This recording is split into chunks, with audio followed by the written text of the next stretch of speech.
कैसे हैं आप लोग। और मैं डॉक्टर आज हम बात करने वाले दोस्तों करंट अफेयर्स, समसामयिक घटना चक्र के बारे में।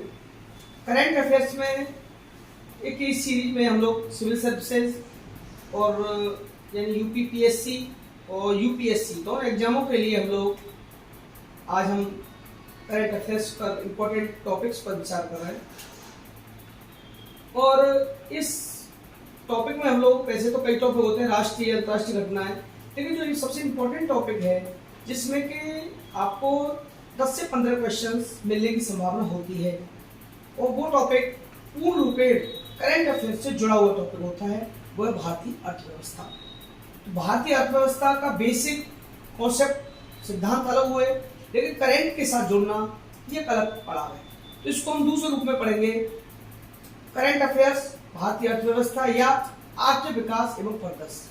इसमें भी हम लोग कई टॉपिकों को लेकर चलते हैं, जैसे कि करंट अफेयर्स का कोई भी गवर्नमेंट द्वारा दिया गया योजना, मुद्रा एवं बैंकिंग से संबंधित, उद्योग एवं व्यापार से संबंधित, आर्थिक सुधार या उसकी अवसंरचना क्या है, कृषि से संबंधित, उसके क्षेत्र से संबंधित, योजनाओं की पहल, वित्तीय समावेशन और तमाम छोटे छोटे टॉपिक, निर्यात, आयात उत्पाद, जीएसटी आदि आदि। तो इस परिदृश्य में हम लोग आर्थिक विकास के इस परिदृश्य में हम लोग सबसे पहले शुरू करेंगे। तो इस पहली सीरीज में हम लोग जो हमारा क्लास होगी, इसमें हम लोग सितंबर मंथ से लेकर के प्रेजेंट टाइम तक यानी आज तक टोटल ये मान लीजिए अप्रैल महीने की करंट अफेयर्स आपके यहाँ आएगी। तो मैं चाहता हूं कि अप्रैल तक की करंट अफेयर्स, सितंबर टू अप्रैल, आपको पूरा सिस्टमेटिक इंपॉर्टेंट टॉपिक कराऊं। मेरी ऐसी इच्छा है, संभावना लगती है मुझे कि जो मैं कराऊंगा उससे आपको 10 से 15 क्वेश्चन बखूबी मिलेंगे, आसानी से मिलेंगे। तो शुरू करते हैं। आज का पहला टॉपिक हमारा राष्ट्रीय मुद्रीकरण पाइपलाइन, राष्ट्रीय मुद्रीकरण पाइपलाइन, उसके महत्व एवं चुनौतियां। देखिए दोस्तों, ये करंट का नया टॉपिक है। इसकी शुरुआत, अब देखिए इस टॉपिक के बारे में मेन बातें आपको फोकस करके पॉइंट पॉइंट बना के लिखनी आनी है। आप समझते हैं हमारे वित्त मंत्री निर्मला सीतारमण है, इसको लिखने की जरूरत नहीं है, आप जानती हैं। ये नई योजना शुरू हुई थी। ये कब शुरू हुई, आपको करंट पढ़ने के लिए बेस करना है कि ये योजना हुई कब हुई, क्यों हुई, इसका रीजन क्या था, इसका महत्व क्या है, इसकी विशेषता क्या है, इसकी कार्यप्रणाली क्या है, ये आपको ध्यान देना है। जैसे योजना कब शुरू हुई, क्या पहले थी? नहीं। कई बार क्या होता है, कुछ योजना पहले से थी, उनको अपडेट किया जाता है, वो ऐसा नहीं है। इसमें क्या है, योजना क्या थी या कब शुरू की गई। इस योजना की शुभारंभ डैश करके लिखिए, शॉर्ट में लिखेंगे आप लोग क्योंकि बहुत टाइम लगेगा लिखने में। ऐसे शुभारंभ 23 अगस्त 2021। अब कहेंगे आप सितंबर से शुरू करा, अगस्त तक क्यों, इंपॉर्टेंट है इसलिए मैंने आपको एक दो ऐसे टॉपिक आपको मिलेंगे। राष्ट्रीय मुद्रीकरण पाइपलाइन,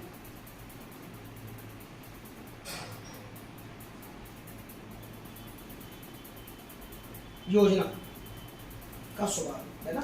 अब नेशनल मोनेटाइजेशन पाइपलाइन, इसका शुभारंभ क्या हुआ 23 अगस्त 2021 को। राष्ट्रीय मुद्रीकरण पाइपलाइन योजना, राष्ट्रीय मुद्रीकरण पाइपलाइन योजना, इंग्लिश में लिख सकते हैं नेशनल मोनेटाइजेशन पाइपलाइन।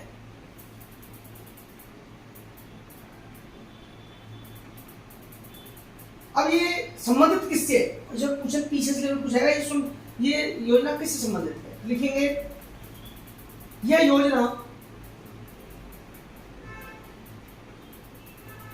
केंद्रीय मंत्रालय और सार्वजनिक क्षेत्र के उपक्रमों की आधारभूत परिसंपत्तियों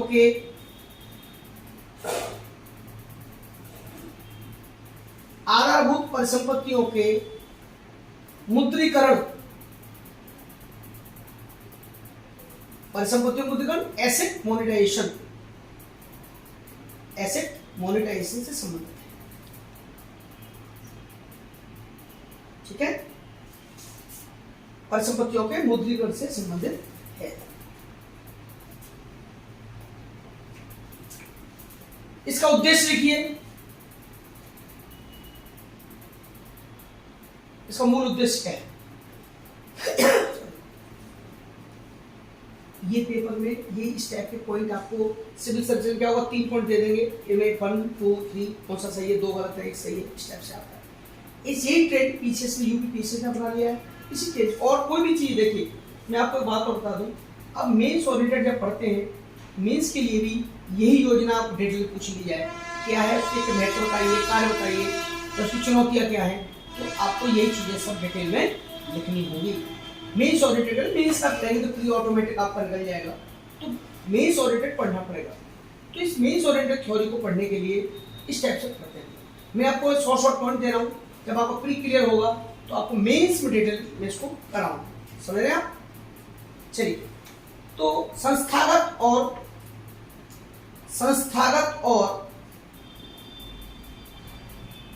दीर्घकालिक,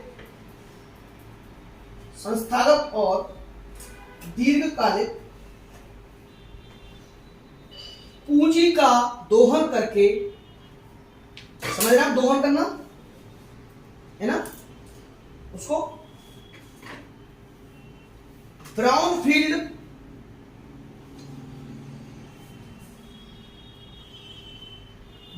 क्या होता है मैं इसको लिखवा देता हूं, फिर आपको बताता हूं ब्राउनफील्ड होता क्या है इस बीच में, है ना। ये पॉइंट आते हैं 20 वर्ड लिखिए। ब्राउनफील्ड योजना क्या है, ब्राउनफील्ड क्षेत्र क्या है, तो ब्राउनफील्ड जिन्हें पॉइंट आपको, ये परंपरागत इकोनॉमिक्स में नहीं है, इंडियन इकोनॉमी में नहीं मिलेंगे आपको। तो ब्राउनफील्ड सार्वजनिक क्षेत्र की परिसंपत्तियों में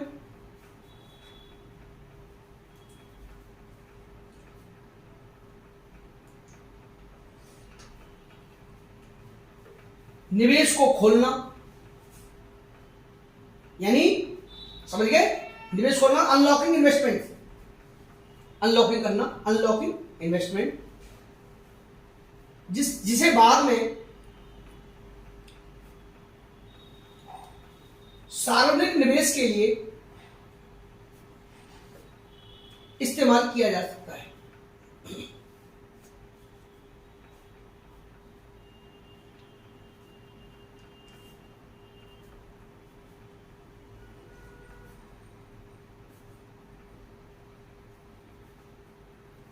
इसमें एक पॉइंट लिखिए, इस क्षेत्र में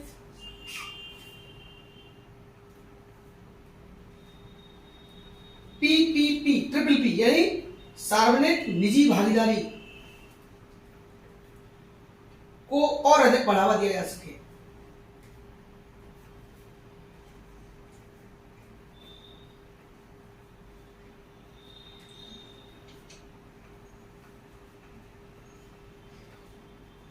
वो क्यों दिया जाएगा,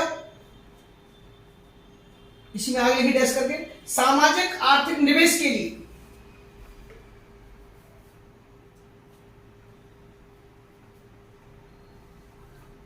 ये मेंस का टॉपिक है आपका, इसको मैं आगे कराऊंगा एग्जाम के बाद। अगला पॉइंट, इस योजना के अंतर्गत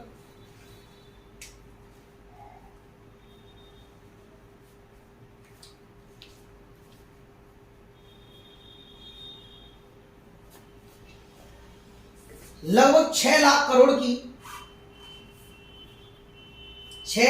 करोड़ की संपत्तियों के लिए वित्तीय संसाधन जुटाने का लक्ष्य रखा है। वित्तीय संसाधन जुटाने का लक्ष्य रखा गया।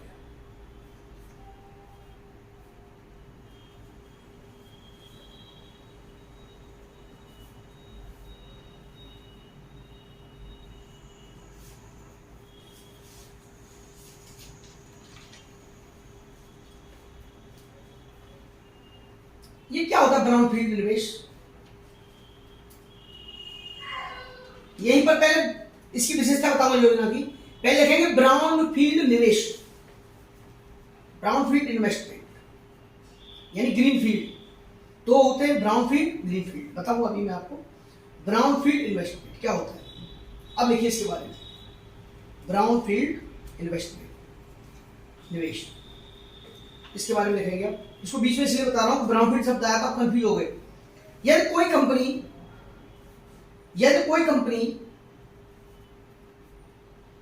अंतर्राष्ट्रीय स्तर पर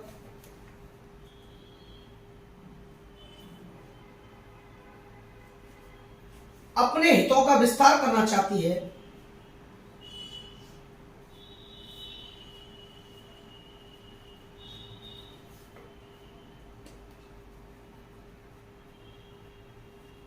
वह दूसरे देश में भौतिक निवेश करती है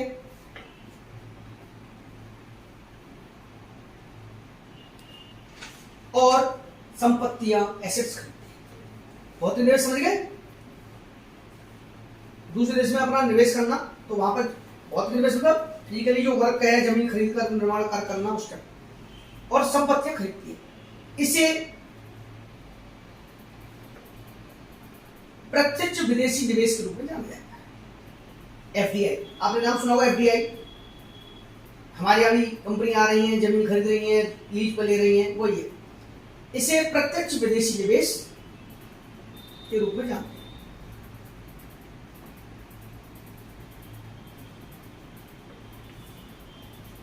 प्रत्यक्ष विदेशी निवेश दो प्रकार का होता है।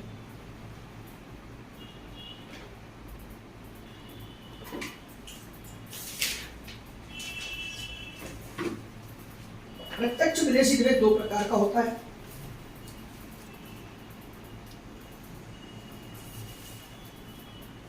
पहला है ग्रीनफील्ड निवेश, ग्रीनफील्ड इन्वेस्टमेंट,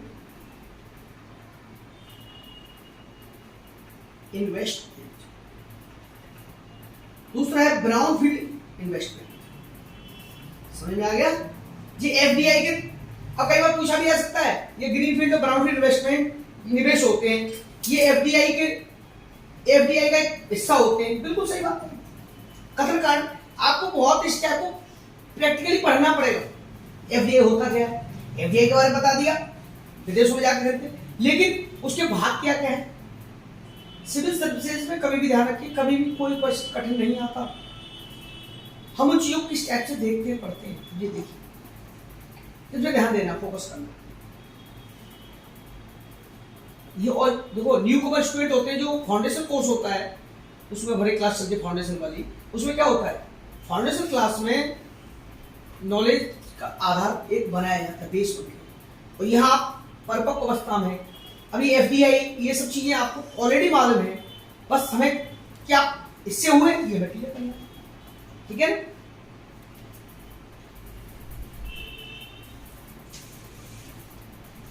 ग्रीनफील्ड निवेश में कंपनी अपने, अब ग्रीनफील्ड निवेश में क्या होता है देखिए, ग्रीनफील्ड निवेश में इन्वेस्टमेंट में कंपनी निवेश में पेरेंट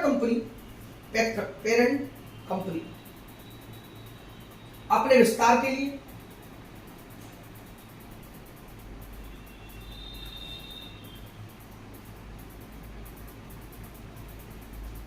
नए शहर या नए देश में, नए शहर या नए देश में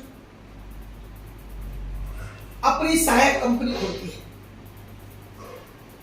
अपनी सहायक कंपनी खोलती है।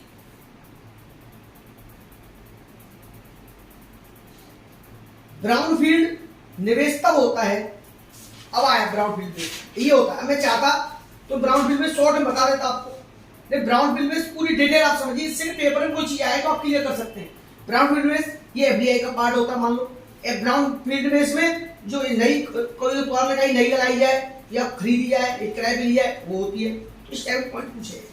तो ब्राउनफील्ड निवेश तब होता है जब कोई इकाई यूनिट नया उत्पादन शुरू करने के लिए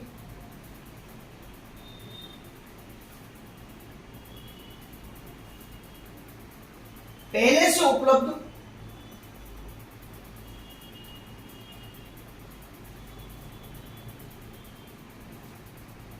उपलब्ध उत्पादन इकाई प्रोडक्शन यूनिट, पहले से उपलब्ध उत्पादन इकाई को खरीदती है।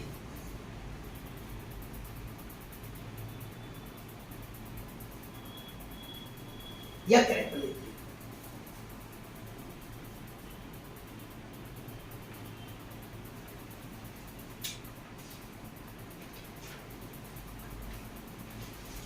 ठीक है, समझ में आ गया? एक पॉइंट को लिखिए इसका मतलब, कंपनियां अपना समय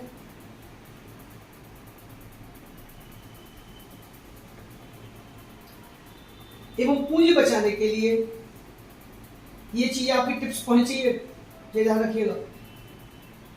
कंपनियां अपना समय एवं पूंजी बचाने के लिए ब्राउनफील्ड निवेश को प्राथमिकता देती है।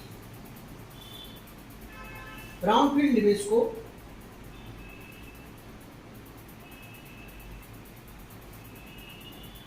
समझ में आ गया?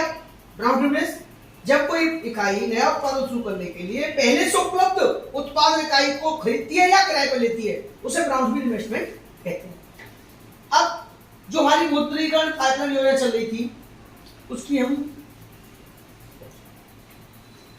विशेषता पढ़ेंगे।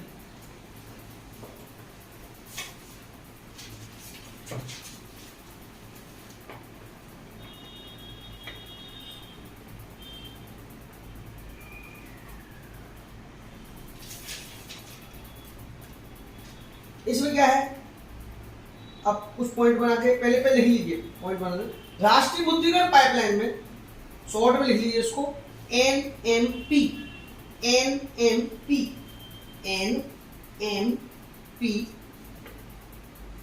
में केंद्र सरकार की ब्राउनफील्ड बुनियादी संपत्तियों, केंद्र सरकार की ब्राउनफील्ड बुनियादी संपत्तियों, ब्राउनफील्ड बेसिक एसेट्स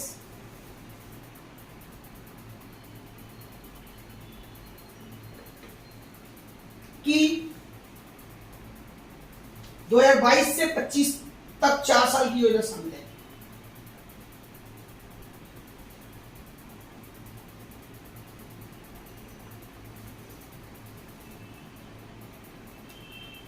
परिसंपत्ति मुद्रीकरण के लिए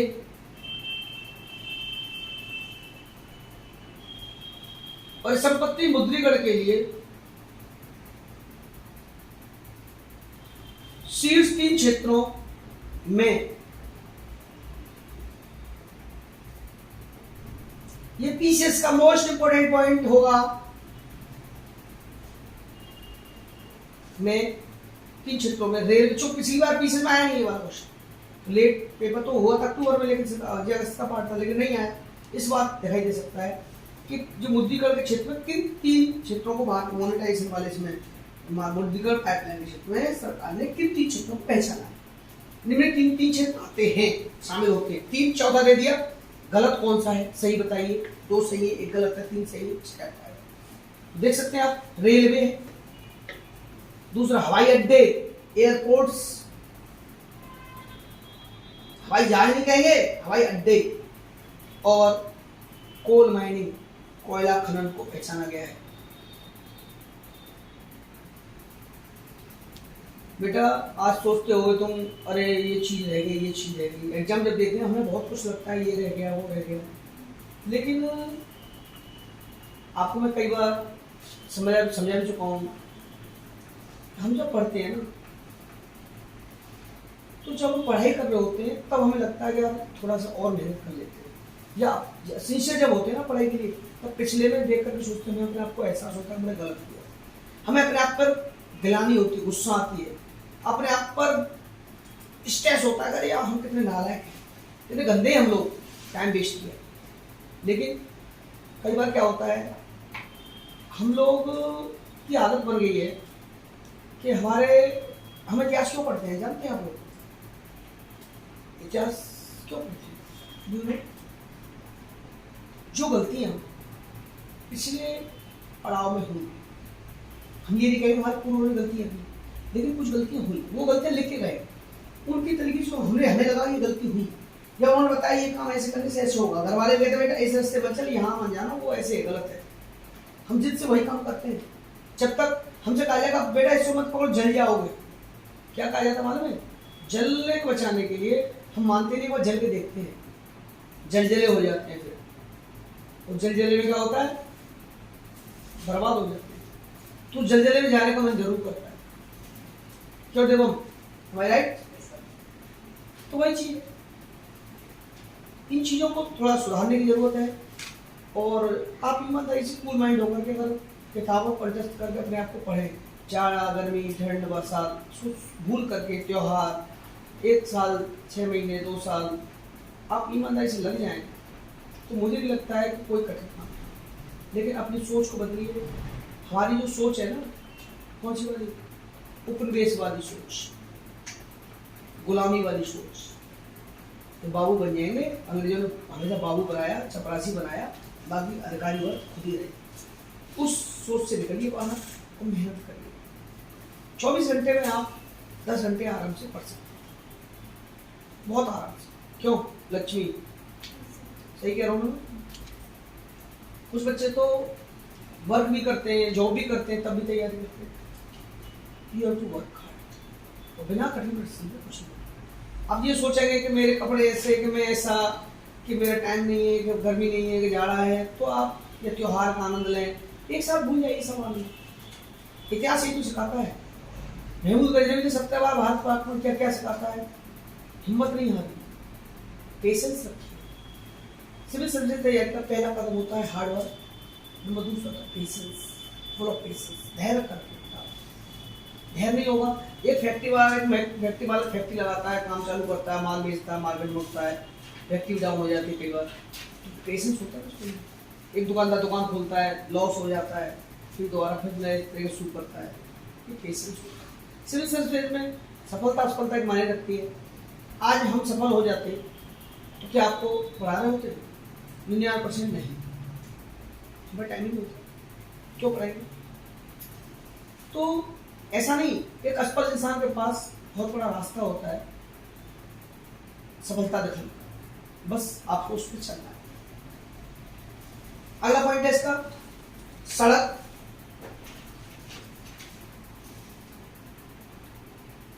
बिजली पारेषण लाइन, यानी electricity transmission line, electricity transmission line, पारेषण बोलते हैं ट्रांसमिशन को। अब इन वर्डों को आप थोड़ा याद रखना पड़ेगा भाई मीन्स के लिए। और गैस पाइपलाइन, और गैस पाइपलाइन क्षेत्रों से संबंधित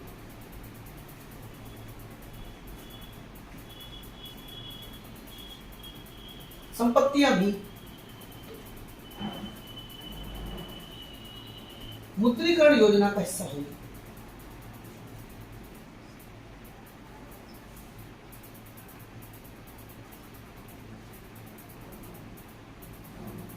नंबर 2 पॉइंट, कम उपयोग की गई परिसंपत्तियों, कम उपयोग की गई संपत्तियों का, कम उपयोग की गई संपत्तियों का ही मुद्रीकरण किया जाएगा।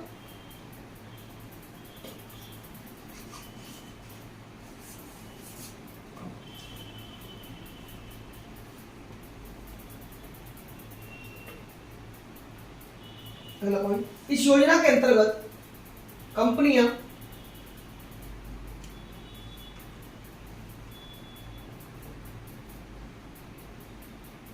अवसंरचना निवेश न्यास, हिंदी में लिखेंगे अवसंरचना निवेश न्यास, इंग्लिश में infrastructure investment trust, infrastructure investment trust, मार्ग का उपयोग करके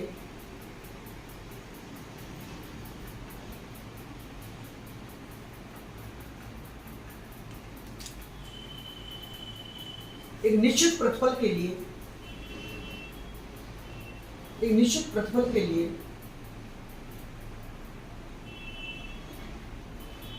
परियोजनाओं में निवेश कर सकती है।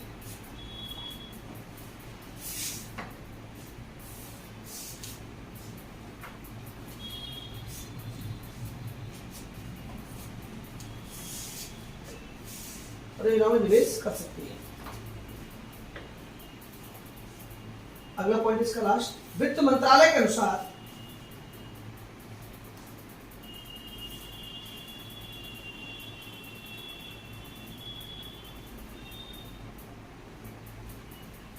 सरकार का उद्देश्य, ये टॉपिक थोड़ा बड़ा था, छोटे छोटे टॉपिक कराऊंगा। संपत्तियों को पूरी तरह बेचना नहीं है,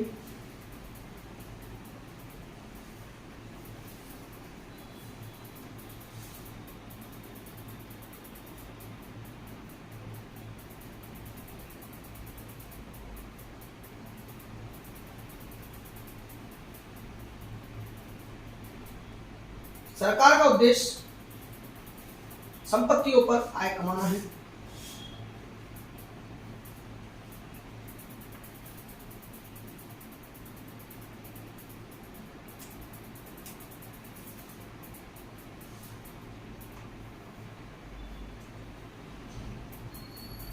तथा इन संपत्तियों पर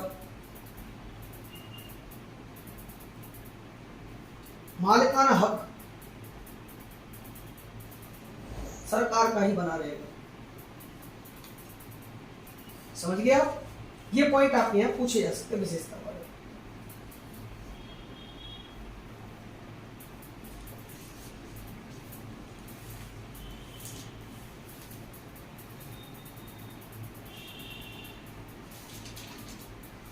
एक पॉइंट डालिए, अवसंरचना निवेश न्यास क्या होता है? इंफ्रास्ट्रक्चर इन्वेस्टमेंट ट्रस्ट, ये शब्द आया था। अवसंरचना निवेश न्यास, infrastructure investment trust, infrastructure investment trust, अवसंरचना निवेश न्यास। इसके बारे में बता दे रहा हूं क्योंकि कोई पूछा जाए।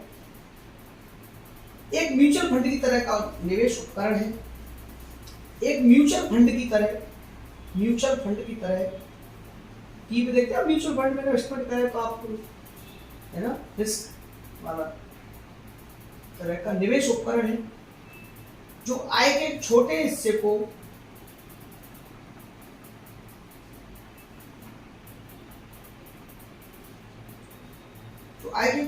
को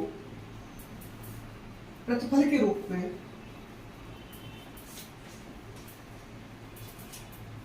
अर्जित करने के लिए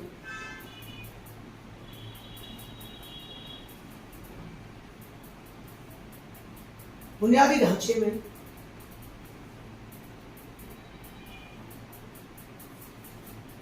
संभावित व्यक्तिगत या संस्थागत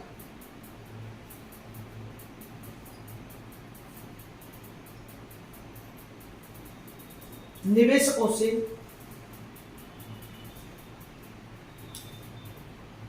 छोटी राशि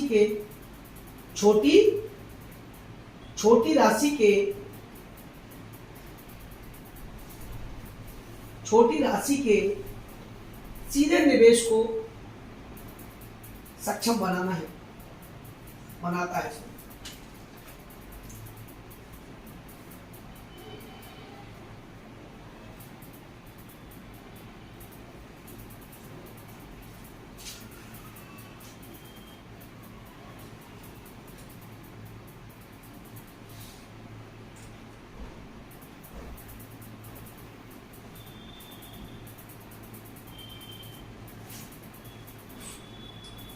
अगला पॉइंट है हमारा, इसके देखो इसमें बहुत भी पॉइंट है, इसको हमने बता दिया मेंस के लिए आपको हम पढ़ाएंगे, मेंस के लिए, लेकिन करेंगे उसको आगे। चलिए मैं हूं, आप चिंता न करिए, आपका मेंस में ऐड कराऊंगा। सॉवरेन गोल्ड बॉन्ड योजना 2021-22, sovereign SOVEREIGN sovereign gold bond scheme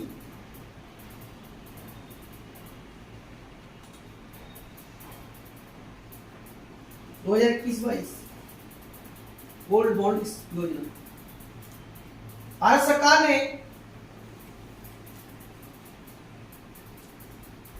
ये आपको जानकारी होनी चाहिए, कब करी, क्या बवाल है। 30 अगस्त 2021 को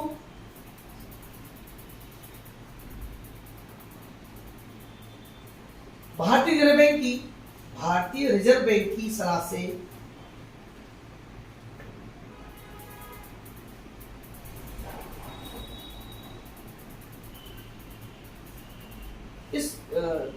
इस वर्ष के लिए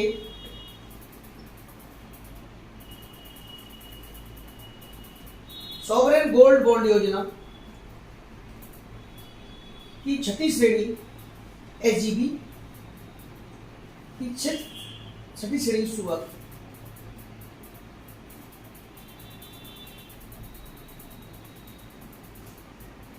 अब बात यह है कि छठी योजना तो पहले कब शुरू की गई। यह योजना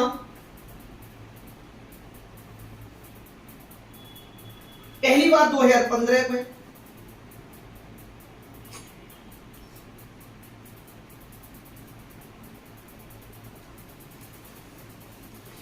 गोल्ड मोनिटाइजेशन स्कीम, स्वर्ण मुद्रीकरण मोनिटाइजेशन स्कीम, यानी गोल्ड मोनिटाइजेशन स्कीम, स्वर्ण मुद्रीकरण योजना, स्वर्ण मुद्रीकरण योजना, गोल्ड मोनिटाइजेशन स्कीम के नाम से शुरू की गई।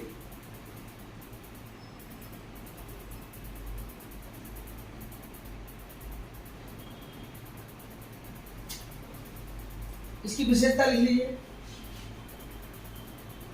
बॉन्ड की अवधि 8 वर्ष के लिए है। बॉन्ड की अवधि 8 वर्ष के लिए है और 5वें वर्ष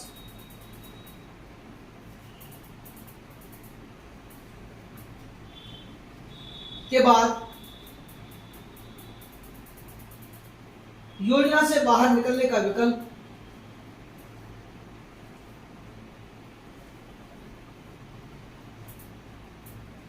अगले ब्याज भुगतान की तारीखों पर, अगले ब्याज भुगतान इंटरेस्ट पेमेंट की तारीखों पर प्रयोग किया जा सकता है।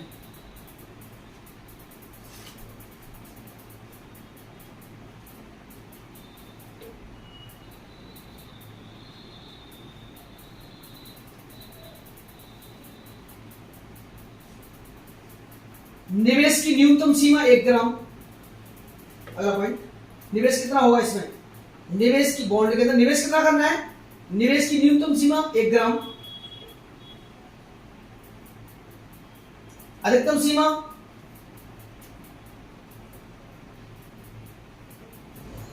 हिंदू संयुक्त परिवारों के लिए 4 करोड़। हिंदुओं में क्या होता है, हिंदू संयुक्त परिवार मतलब ये नियम लगाया गया कि संयुक्त परिवार होते तो सोना तो स्टॉक में होता है। 4 करोड़ हिंदू संयुक्त परिवारों के लिए, हिंदूज यूनाइटेड फैमिलीज HUFs के लिए 4 करोड़ और ट्रस्ट जैसी इकाइयों के लिए 20 किलोग्राम और ट्रस्टों के लिए लिख लो 20 किलोग्राम।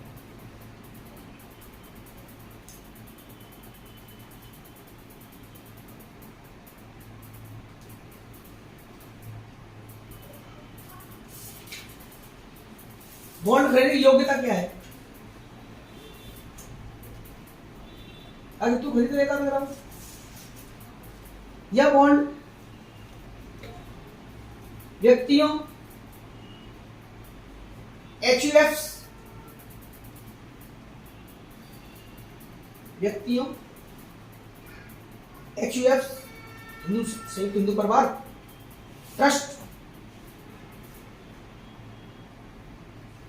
चैरिटेबल इंस्टीट्यूट्स यानी धर्मार्थ संस्थान एवं विश्वविद्यालय, वहां भी तो ट्रस्ट होता है, चैरिटेबल ट्रस्ट सहित निवासी भारतीय संस्थाओं को बिक्री के लिए उपलब्ध रहेगा।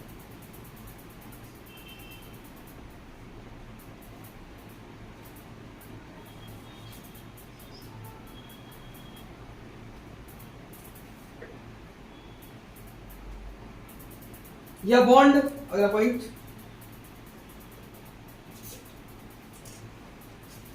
मित्र या रिश्तेदार को या बॉन्ड मित्र या रिश्तेदार को गिफ्ट स्वरूप स्थानांतरित किया जा सकते हैं। गिफ्टेड या सामान्य रूप से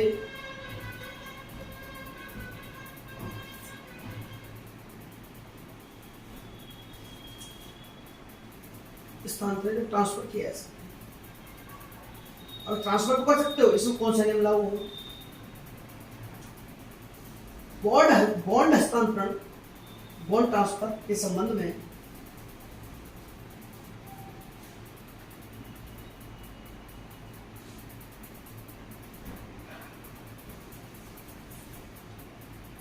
सरकारी प्रतिभूति अधिनियम 2006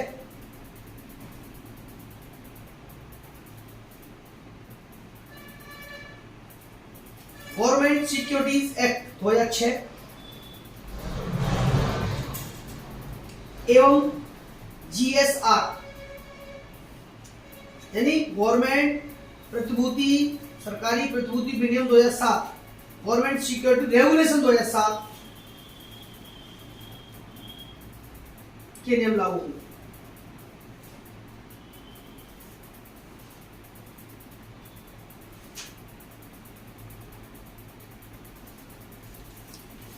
योजना के उद्देश्य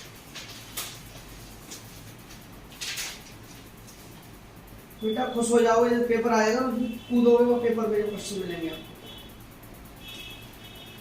भारत की पढ़ते आप भी हैं, मैगजीत में तो नहीं कहा नहीं पढ़ते आप भी पढ़ते हैं, लेकिन देखो क्या कह रहा है, हमें तो मिलते नहीं है, आप ध्यान से नहीं पढ़ते हैं। क्योंकि आपका पढ़ने का तरीका क्या होता है मालूम है? किताब पर नजर होती है, दिमाग कहीं फैला हुआ होता है। तो अपने माइंड को डोंट स्ट्रेच योर माइंड, अपने माइंड को जो पढ़ते हो उसके लिए स्ट्रेच करिए।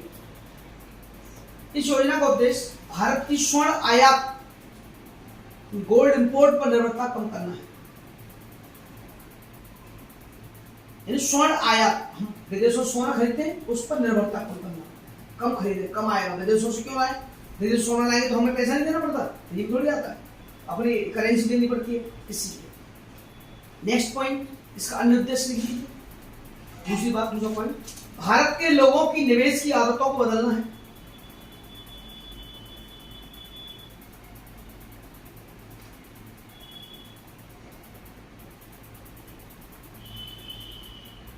ताकि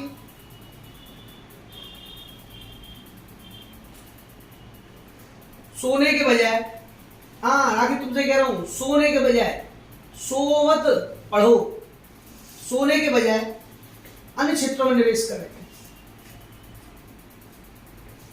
एक राखी एक प्रिया दोनों से पकड़ है। और साक्षी का तो हाल है कि एक बार सो गया तो 10 घंटे से उठती नहीं। गुड।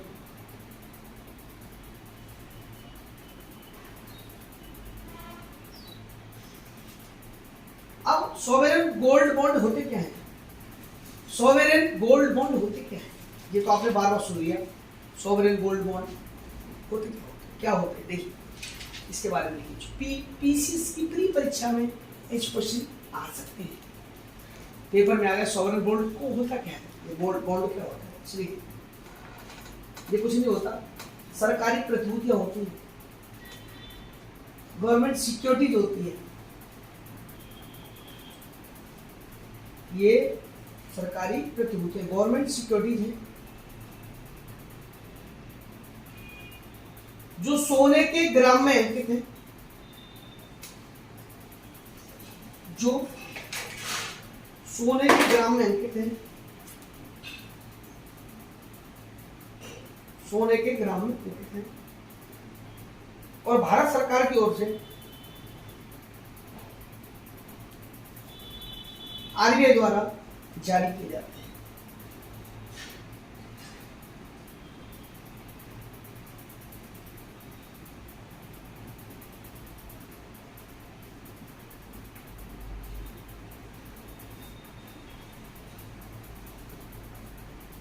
परिपक्वता अवधि, मैच्योरिटी पीरियड पूरा होने पर, परिपक्वता अवधि पूरा होने पर इन्हें नकद में बदला जा सकता है। ये बॉन्ड भौतिक रूप से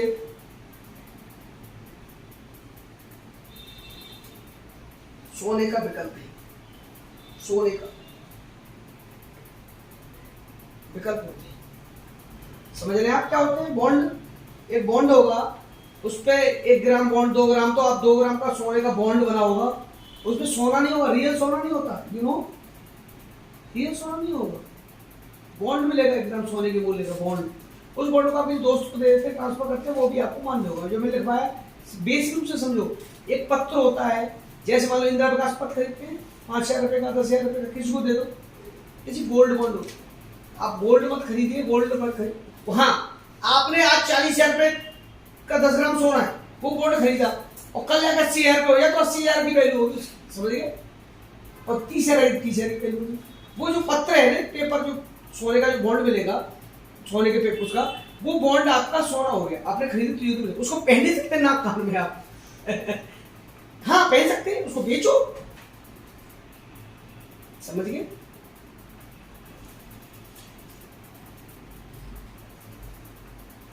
ये बॉन्ड भौतिक रूप से सोने का विकल्प होते हैं।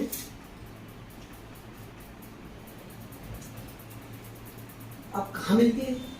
अब तुम्हारा मन आ रहा होगा, साक्षी का बहुत मन आ रहा है और सोना सोना करती है, इसके पापा को इतना पैसा है, तो सोना खरीदते रहते, तो पापा को समझाना बॉन्ड खरीदते। अब कहीं कहाँ से खरीदे सर? पूछ नहीं कुछ नहीं, और बस कहीं मन में आ रही कि मैं खरीदूंगी, कोई बात नहीं। तो सोवरेन गोल्ड बॉन्ड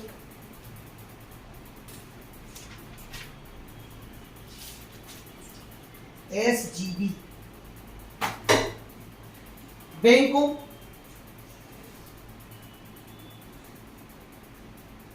नामित डाकघरों, पोस्ट ऑफिस, मतलब नामित मतलब अरे बड़े डाकघर होते हैं ना, छोटे डाकघर गांव बाई पहुंचे को वहां बॉन्ड मिल जाएंगे उसपे, हाँ उसमें मिलेंगे। गांव का बड़ा डाकघर है, वहां को मंगा के देगा, हाँ समझे? हाँ। और मान्यता प्राप्त स्टॉक एक्सचेंज, और मान्यता प्राप्त stock exchange,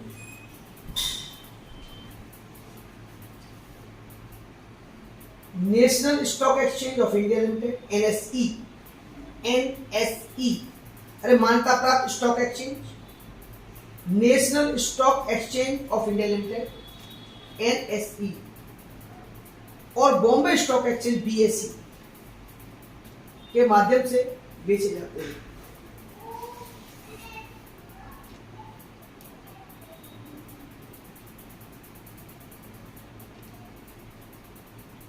RBI, government of India, Bharat सरकार की ओर से, RBI गवर्नमेंट ऑफ इंडिया की ओर से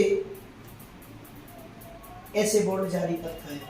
आपने 2000 का नोट देखा है? 2000 के नोट में 2 रुपए का कागज नहीं है, मैं धारक को 2000 रुपए का, लेकिन वो 2000 का ही रहेगा ना, बॉन्ड जारी करता है। अब आपको बॉन्ड मिल गया, 20 ग्राम सोने का बॉन्ड ले लिया आपने, और उसकी कीमत, सोने की कीमत 50,000 रुपए है, और कल कीमत 60,000 हो जाए तो उस बॉन्ड की कीमत की ऑटोमेटिक 60,000। साक्षी का बहुत मन आ रहा है, पापा जाने जरूर कहेगी, इससे पापा बहुत पैसा।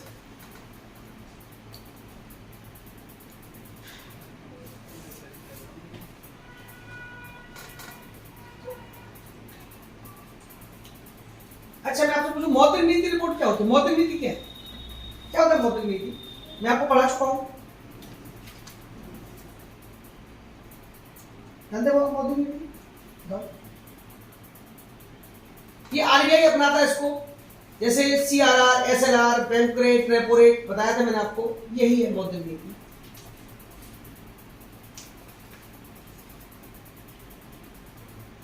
चलो मौद्रिक नीति के बारे में बता देता हूं, उसका आधार कैसे बना, क्या था।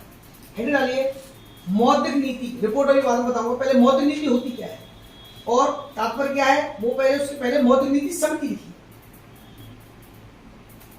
मैं आपको इनको मैं पढ़ा चुका हूं, जो पुराने स्टूडेंट हैं जो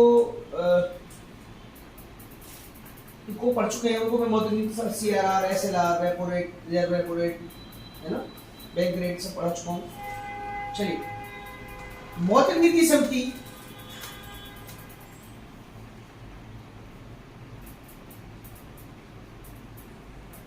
RBI एक्ट 1934 के अंतर्गत, RBI एक्ट 1934 के अंतर्गत गठित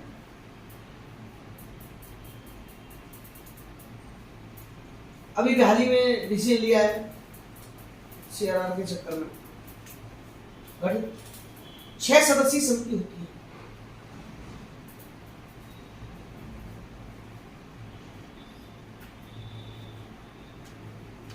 जिसका कार्य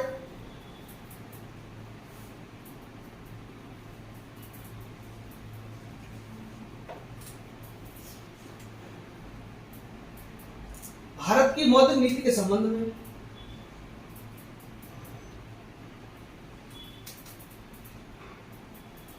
निर्णय लेना होता है।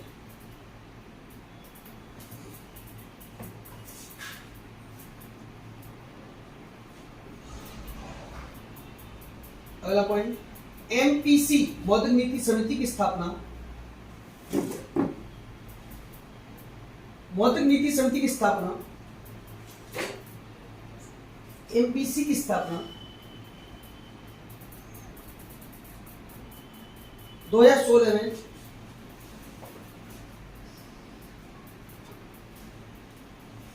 उर्जित पटेल समिति की सिफारिश पर की गई। उर्जित पटेल समिति इंपॉर्टेंट पॉइंट है, इसलिए मैं कह रहा हूं 2016 में मौद्रिक नीति समिति की स्थापना उर्जित पटेल समिति की सिफारिश पर की गई थी। ठीक है राखी जी, आप समझ पा रही हैं कि नींद आ रही है? नींद से बाहर आइए, हेलो, ध्यान इधर। समिति में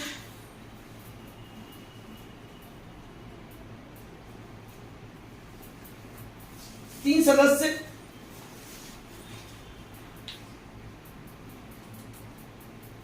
RBI के होते हैं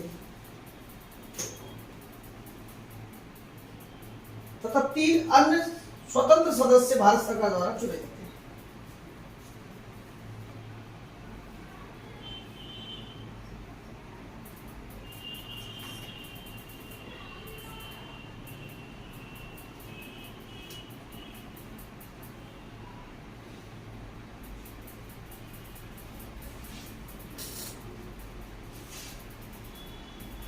MPC में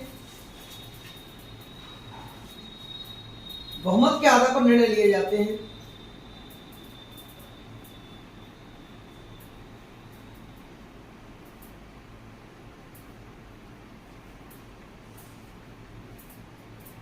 और समान मतों की स्थिति में आधार पर निर्णय लिए जाते हैं। और समान मतों की स्थिति में RBI का गवर्नर अपना निर्णायक मत देता है।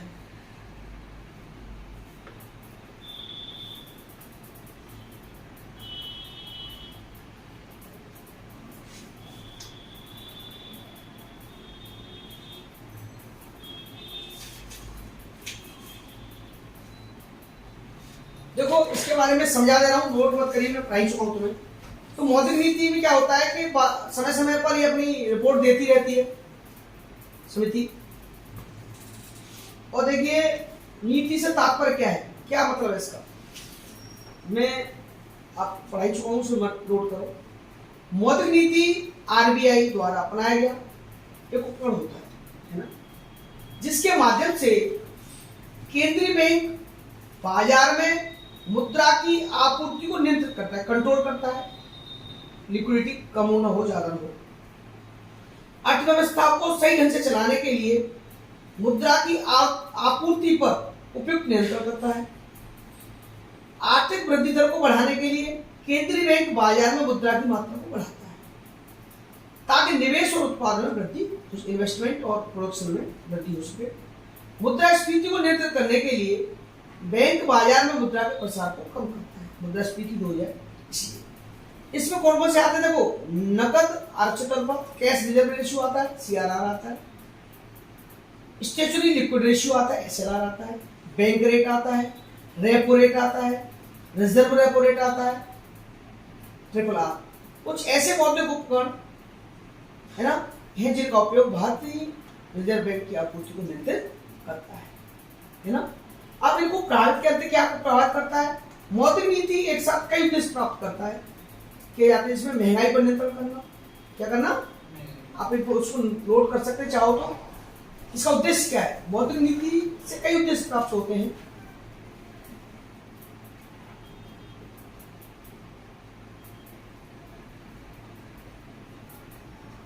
पहला महंगाई पर नियंत्रण, ठीक है,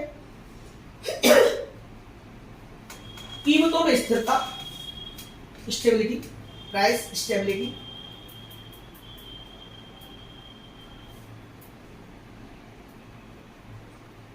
टिकाऊ आर्थिक विकास यानी sustainable economic development, sustainable economic development. अगला पॉइंट, रेपो रेट और reserve repo rate,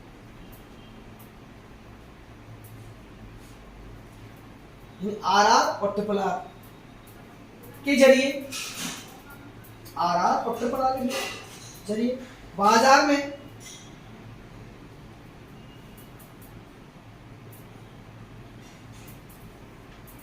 double R हो गया, ट्रिपल आर हो गया, बाजार में ऋण की स्थिति को नियंत्रित किया जाता है, ऋण की स्थिति को नियंत्रित किया जाता है।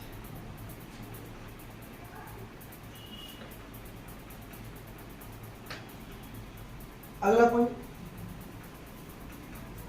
ब्याज दरों को कम करने पर,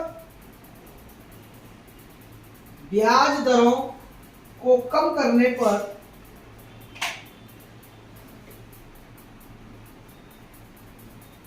अर्थव्यवस्था में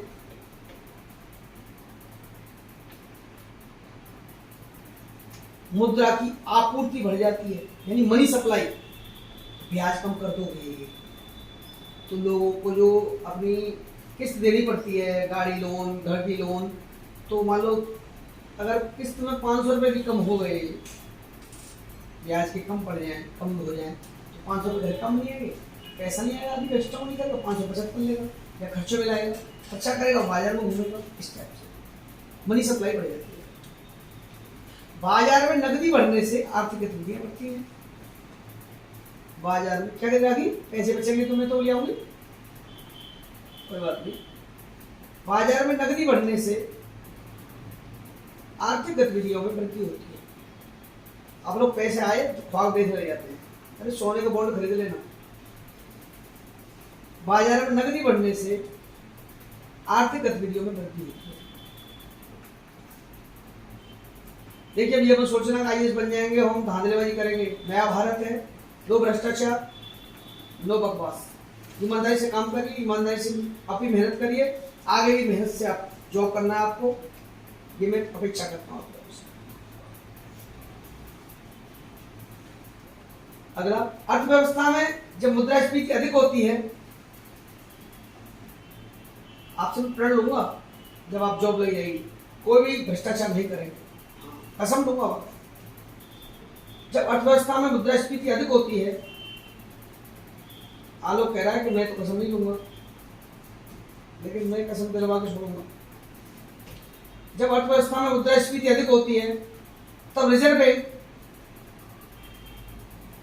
अपनी मौद्रिक नीति को कठोर कर देता है।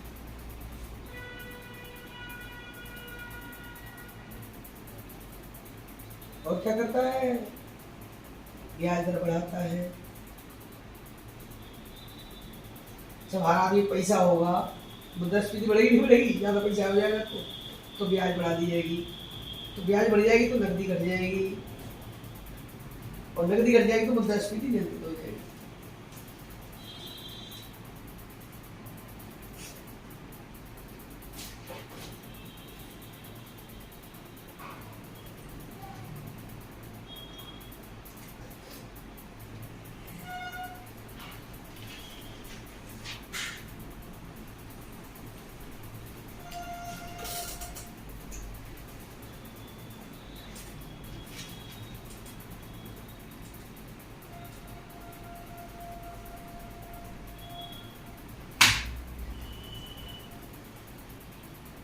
चलिए अगला, डिपॉजिट इंश्योरेंस।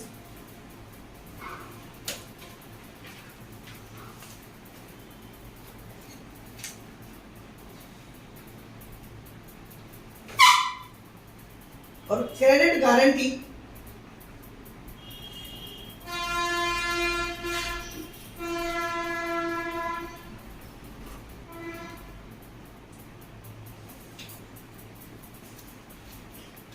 कॉर्पोरेशन संशोधन अधिनियम।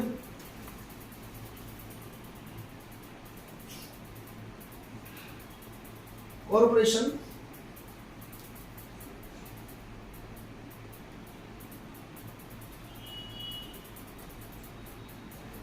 संशोधन अधिनियम 2021।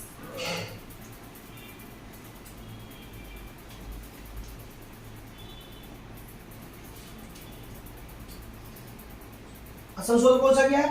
1961 का संशोधन किया गया इसमें। 1961 का जो अधिनियम था,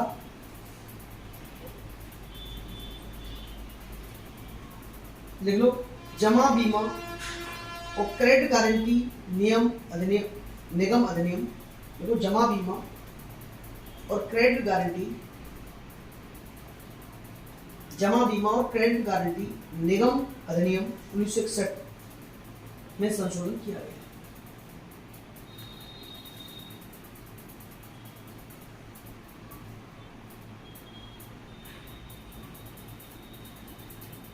इसका सिर्फ उद्देश्य लिख लीजिए क्या है।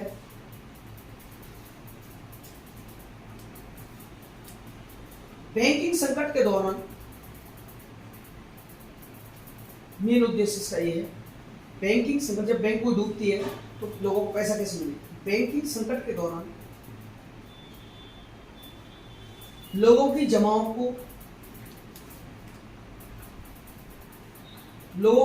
की सुरक्षा को और मजबूत बनाना है।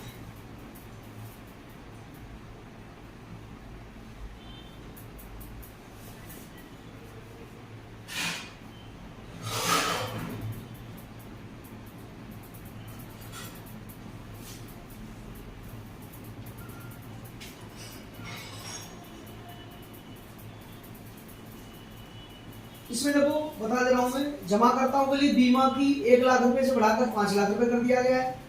और संकटग्रस्त बैंकों में 5 लाख रुपए से अधिक की राशि रख सकते, 5 लाख रुपए तक राशि रख सकते, 5 लाख तक संकटग्रस्त बैंकों में, है ना।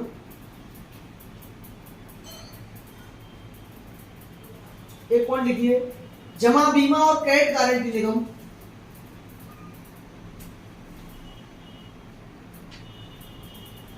Deposit insurance and credit guarantee corporation, जमा बीमा और credit guarantee Nigam deposit insurance and credit guarantee corporation वर्ष 1978 में 1978 में DIC जमा बीमा निगम DIC और credit guarantee corporation of India CGCI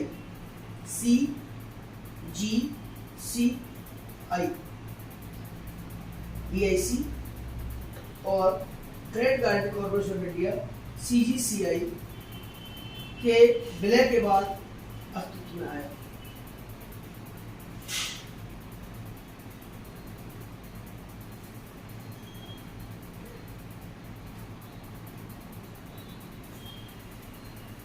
विलय हो गया। यह संस्थान, कौन संस्थान, जो DI एंड CGCI पूरा दोनों मिलाकर बैंकों के लिए जमा बीमा तथा ऋण गारंटी के रूप में कार्य करता है।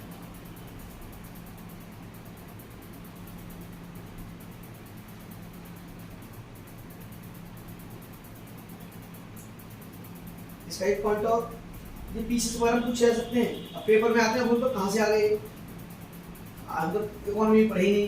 परंपरागत इकोनॉमी से बेसिक पढ़ने के बाद आपको ये जरूर है, यह भारतीय रिजर्व बैंक RBI के स्वामित्व वाली सहायक कंपनी है।